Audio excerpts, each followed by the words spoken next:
If you can, go ahead and close your eyes, relaxing your forehead, smoothing out the corners of your eyes and your mouth.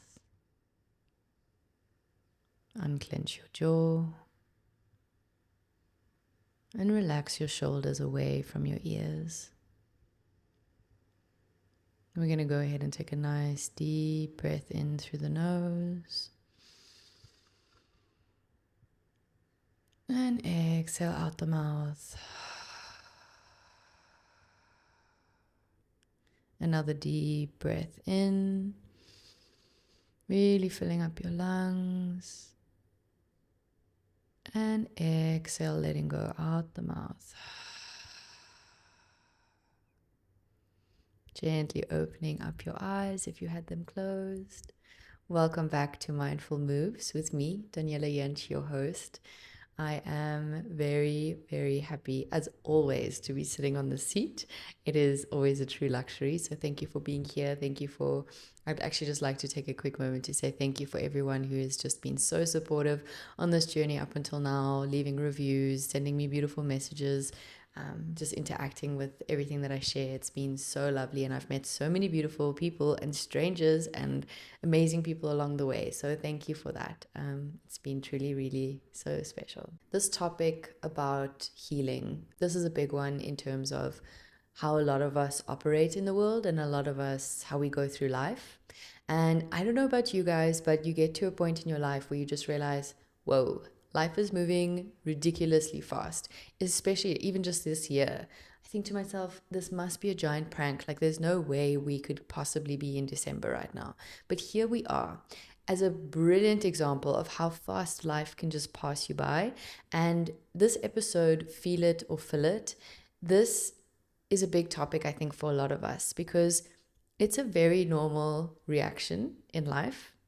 If you don't know any healthy coping mechanisms, to fill your time and your life and your hours every single day with distraction.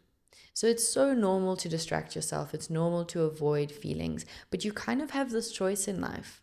It's not as black and white as I make it out to be, but it's pretty close. You can either fill your time, you can fill it with distraction, you can fill it with avoidance and resistance, or you can feel it and you can feel your emotions and you can let them just be expressed, and you can come back to a state of calm.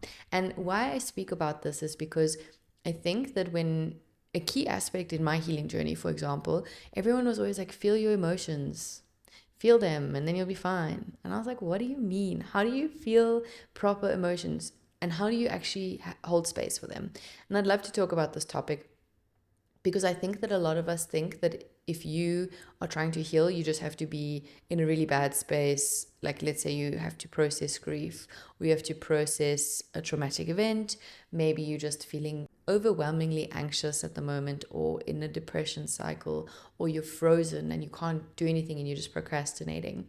A lot of this, again, and I will say this almost every episode, your body and your nervous system is always talking to you. It's always trying to get your attention. It's always trying to say, hey, there's a blockage here. I've spoken about how we are energy beings. We're made of energy. And in anything in life, when there's a good flow, everything is aligned and there's a good flow of energy, right?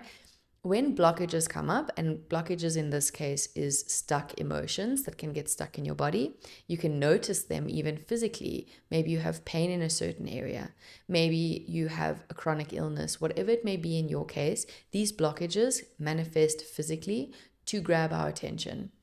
And emotions can get stuck in our body when we don't actually know how to just be with them. And so when I was on my journey, I didn't understand how, like, okay, I'm feeling sad. Why is it not leaving? Or I'm feeling really anxious. Why is it not leaving? And I think that a key aspect here is actually spending a bit more time with your emotions. So what we do, right? A lot of us, all of us actually, we will find ways to avoid really feeling an emotion. People don't understand that if you just sit with an emotion for like 30 seconds, it can be longer, but just sitting with that emotion and letting it pass by saves you years years of avoidance, years of pushing it aside. In that moment, though, it's uncomfortable. This is very, very important. We don't like putting ourselves outside of our comfort zone, right? So when you have a heavy emotion or a difficult emotion, it is super normal for you to want to avoid that at any cost. Experiencing an emotion for even up to 30 seconds can feel like the hardest task because you actually have to face something that might have been really, really difficult for you in your past. Maybe it even just happened this week. And this is a key aspect. Understanding that you are going to want to avoid discomfort at any cost because you're human. Once you understand and accept that, you need to understand your body's trying to protect you. In general, we've all gone through experiences that may have hurt us. When something, and it doesn't have to particularly have been, I think a lot of people just associate it with sad or bad. It could be anything that just negatively impacted us, right? Something that just got stuck. And because a lot of us, if you've ever seen someone avoid trying to deal with their kid who's having a tantrum, for example, not holding space for that, we often taught don't feel your emotions or cover it up if you're in public, if you're feeling down, like be careful, don't be your true authentic self. You can't take off that mask. Everything needs to be perfect all the time. And a lot of us have had this taught to us or fed to us in society. We say, hi, how are you? Good, thanks, and you. It's a normal concept to just brush over things. So sometimes that teaches us on a subconscious level that you should always be okay and you should always be your best front to the world.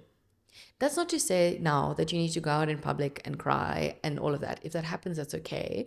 But the message is more, you need to be better in tune with yourself for yourself.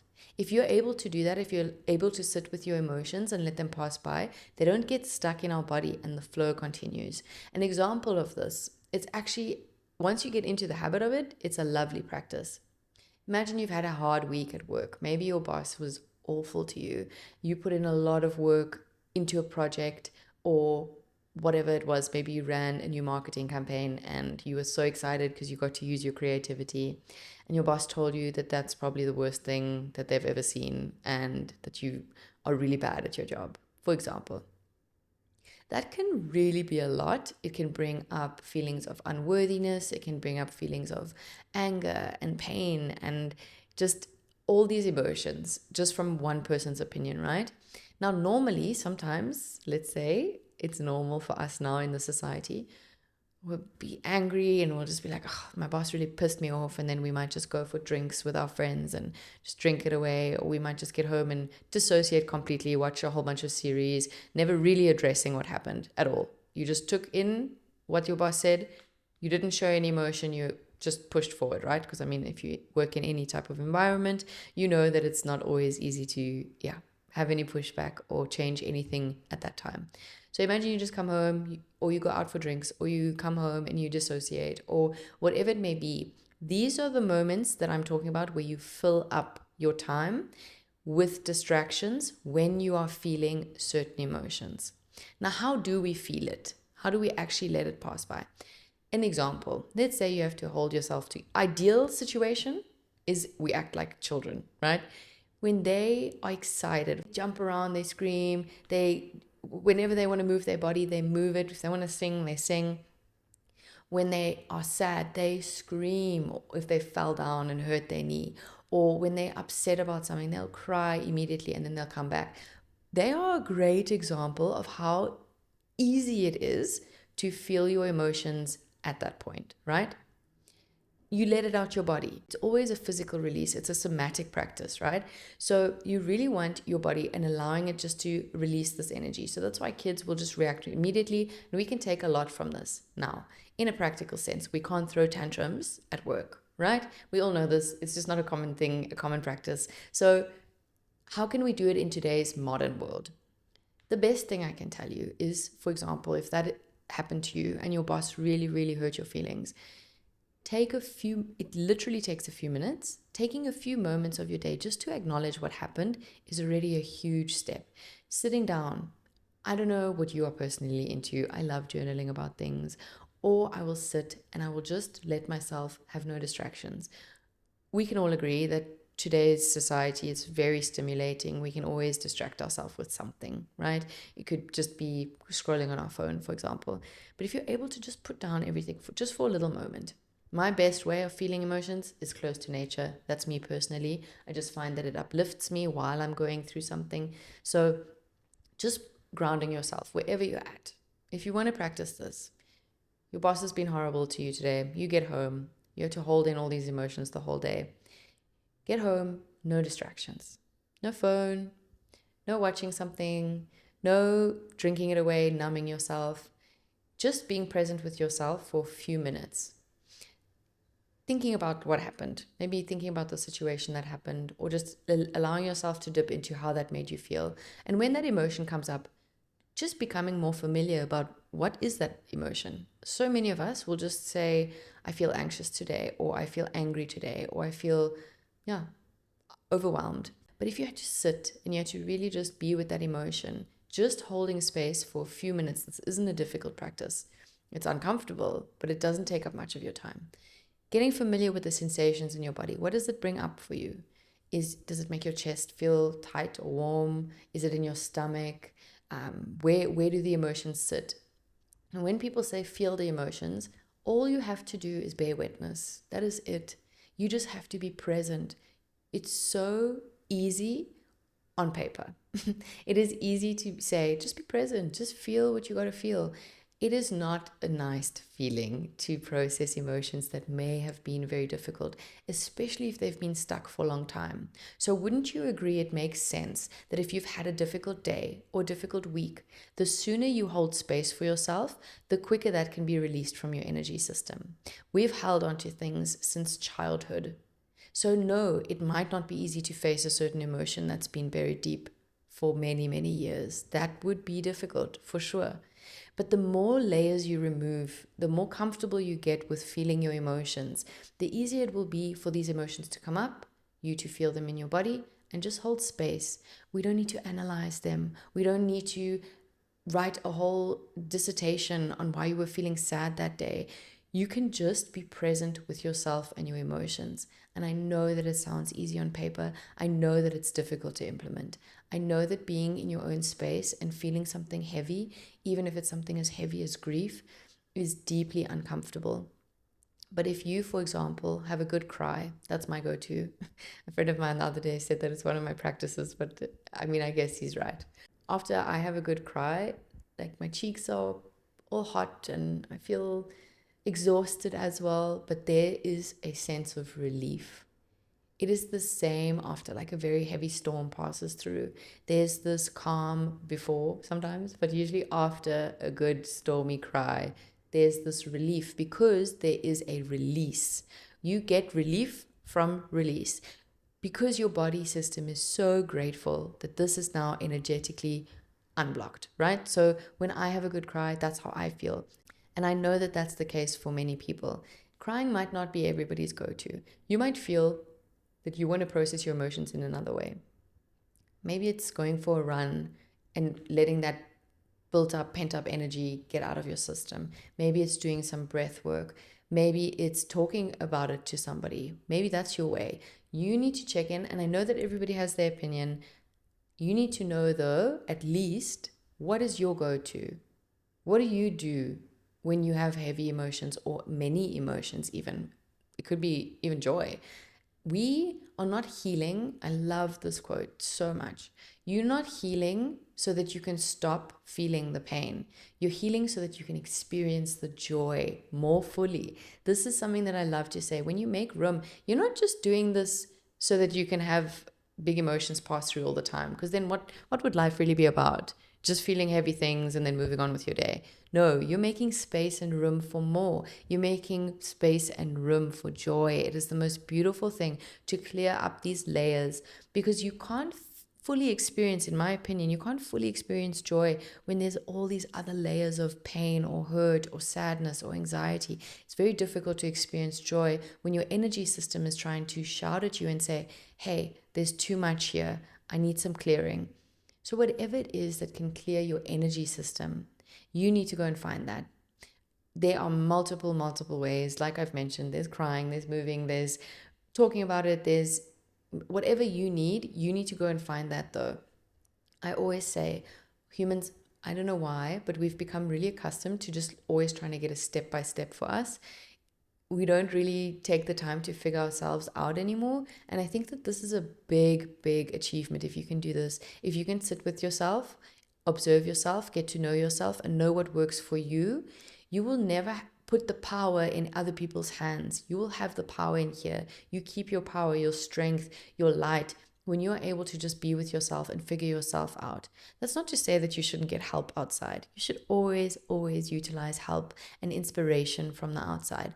But take that collectively and start using your own judgment, your own assessment. Start making your own judgment calls on what works for you, tapping into your body. So often we'll do things because they're the prescribed things to do. Even me sitting here telling you, you should journal maybe about it, or you should cry. If that doesn't resonate with you, you don't have to do it, and you shouldn't. You should figure out though, you should take the time to try, number one, and number two, figure out what works for you. This is my key with everything that I do in life. How does it feel for you? How does your life feel to you? Why are we trying to mimic lives of other people, how they do things, when we could just be ourselves and actually have our own life and not compare it to anybody else? If you take out this comparison and this need to always be told what to do, and just actually think and be present with yourself for a quick moment and make those moments happen frequently, it will be so much easier for you to figure out what exactly you need in certain moments, right? We want to make space and room for joy because we deserve to feel that. And so when people are speaking about feeling emotions, this is my go-to, just being present with yourself. It takes about 30 seconds, even less, but let's say you're not used to it, for an emotion to pass through your energy system. Are you telling me you don't have 30 seconds available? It's easy to say that you don't. But now, a key thing here is you'll catch yourself. Maybe just practice this the next time. Maybe you had another bad day at work and your boss is repeatedly offending you. And this is now week 2 and he said exactly the same thing. You've done a redo of the last week's project and he's still not happy and he says some mean things to you. Notice to yourself what comes up in that time. And are you able to sit with it? And notice if you can just let it pass right there. When you become super, let's say, aware of how to self-soothe and how to be with yourself and let emotions pass by, I promise you it becomes so much easier. You're able to let them pass through whenever they come up, much like a child. Obviously, like I mentioned, we can't be throwing tantrums and stuff everywhere. But if you need to go have a good cry, you can do that. You can fully do that. Or at least make yourself the promise that if you can't in that moment, because I know a lot of us are living life and we're busy, I get that. But make yourself a promise that then you will prioritize doing that at some point. If you make it a practice, again, this comes back down to regular consistency. Going on a run feels much easier when you've been going on runs for 3 months. It doesn't feel as hard as starting from the beginning each time, right? So it's exactly the same concept. If you have consistency in allowing yourself to feel emotions, you're not going to be filling your life, your entire existence with distraction. Distraction is like, those things are not bad. Scrolling on your phone is not bad. Watching movies is not bad. Going out and having drinks is not bad. It's the intention behind why you're doing it. If you are running, if you are avoiding, if you're hiding from certain emotions, they aren't just going to magically disappear. I want this to be very clear. They don't go anywhere. They stay in your energy system, and your beautiful, beautiful nervous system, your beautiful body says to you, hey, and it reminds you constantly and says, you need to sit with yourself for a bit. You need to be with yourself. I would love if you could just let go of all this baggage and let go of some of these heavy emotions. The only person who can do that though and prioritize that is you. And so, number one, taking back your power in situations that are out of our control. We can't control what's happening on the outside. We can't control what's going to happen, events that happen to us. Every single human goes through their fair share of horrible events, difficult events, stressful events. We can't control the outside. But what we do have power over is how we react and how we can be present with ourselves. And so if you take anything from this, just understand that you are fully capable of doing hard things. Feeling your emotions might feel really difficult. Usually it feels difficult every time. Every time I have a difficult emotion, it's not to say that it becomes easier than 3 years ago. But the practice of it becomes easier. Being present with myself becomes easier, because you know what's actually harder is avoiding everything. That is 10 million times harder for your energy system. It doesn't feel good. It feels good to let go of things. We are supposed to be, it's a give and receive and letting go cycle in life. So if you're able to let go, you're better to receive. So if you take anything, just understand that you can do hard things. It sounds silly, but you can even practice this before you're going to do the emotion feeling thing by just doing hard things. I go for an ocean swim almost every day. And every time it's difficult because it's a very cold ocean. It doesn't get easier, but I do it usually at the beginning of my day. And then I know, because it's hard every time, it doesn't get easier. But then I know for sure, and I teach myself and I remind myself that I am capable of doing hard things. When I go for a run, it doesn't get easier. Running doesn't get easier, but your resistance to it becomes less because you're teaching yourself. You are literally giving yourself a blueprint saying, hey, you can do hard things. Remember, here's all the evidence. Look, you went for a run 3 times a week for the last 3 months. You can do this one. And so when you are on the brink of, let's say, healing, or you want to dip into healing and you want to become a healed version of yourself. I mean, I think we're always constantly healing. That's my opinion. But I think that we get to different times and different, life is constantly happening and you'll go through different healing cycles. That's basically at the end of the day what it is. But teaching yourself that you can do hard things is a freaking superpower. It teaches you everything about yourself. You surprise yourself. And so that when other people say things about you, for example, this boss who tells you your work is horrible, you realize that you're allowed to feel a heavy emotion, of course, because that's horrible. But you also realize that if you are able to do hard things, you know that you show up for yourself. So you know that you believe in yourself, and so you believe in your work. And it might not have been your best day, maybe that day, or maybe your boss just genuinely doesn't like you, but you don't question your worth in those moments. This is key. You don't question your worth because you know you can do hard things. So before you want to start maybe feeling your emotions and letting them be present with you, how about doing some practice in showing up for yourself? Because if you show up for yourself, then you know that you can do hard things. And if you know that you can do hard things or uncomfortable things, that you can face your emotions. And if you can face your emotions and let them go, you are the rarest percentage in the world of people. Because so many of us are just walking through life with so many heavy emotions and we are hurting everybody in our pathway. The most hurt people I know, most damaged people I know, the most aggressive, mean, sad, not even sad, I would just say the people who really are just not nice people, those are the people I walk away from and I say, oh my goodness, I wish them healing, because they are so hurt inside. They have so much inside that they haven't processed. I am who I am today because I've taught myself how to feel my emotions fully in a somatic way and just be present with myself, because that is truly all it is.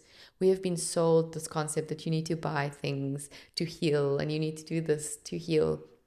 It's as simple as feeling your emotions. But if we are not taught how to do that, and if you don't know how to look after yourself, naturally you went in a different way, and that's okay. You don't need to judge yourself for that. There's nothing bad or good. It's just about what feels right to you, right? So knowing that you can do this, knowing that you will be a superhuman of a person if you can let go of the heavy stuff and invite in the light and the joy that you have full access to and that you fully deserve. So just remember, the light that you're constantly seeking outside of yourself is just waiting to be acknowledged within.